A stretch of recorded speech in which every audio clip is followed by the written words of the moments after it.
As stated before, lecture mode is used when you, the teacher, want to present material in a lecture format. Since lecture mode is the default system mode, you will automatically enter this mode once you touch the screen after startup. As you look at the screen, you will notice that each of the 16 student stations appear in front of you and are organized into groups of 4. Also, if your keyboard lab has been set up for split functionality, you will notice that 2 students appear under each station.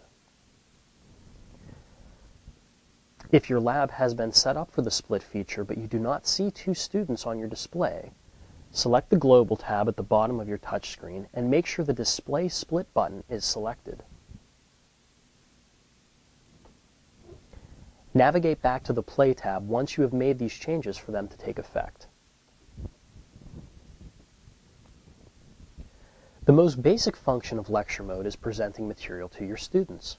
To speak to your students, simply make sure that you are in lecture mode and the Play tab at the bottom left of your screen is selected. Each one of the 16 stations will be able to hear your voice through the microphone on your headset. Additionally, you can play your instrument for your class using the same steps. Just make sure that your instrument is plugged into the instrument in connections on the back of the unit. Another helpful tool that can be used in lecture mode is the call feature. Each student interface box is equipped with a call button, which is located on the front left side of the unit. During lecture mode, a student can press his or her call button to answer a question, or virtually raise his or her hand. To answer the student's request and bring him or her into the lecture, simply touch the station that is calling on your touchscreen. You will see a microphone appear next to the station, indicating that both the microphone and instrument are live. At this point, both you and the rest of your class can hear the selected student.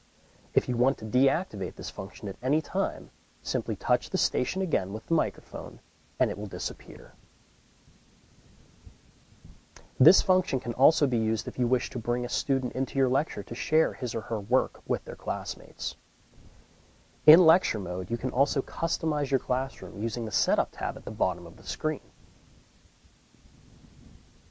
Once this tab is selected, touch any student station to change or edit names using a QWERTY keypad.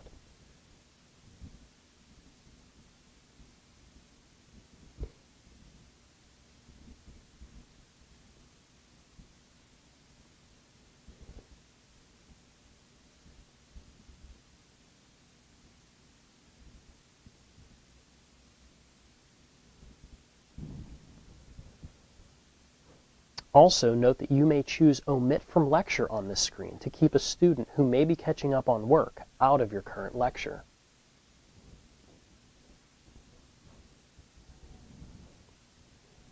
After you have made your changes, hit OK for them to take effect. Those are some basic functions of lecture mode. Next, let's look at practice mode in detail.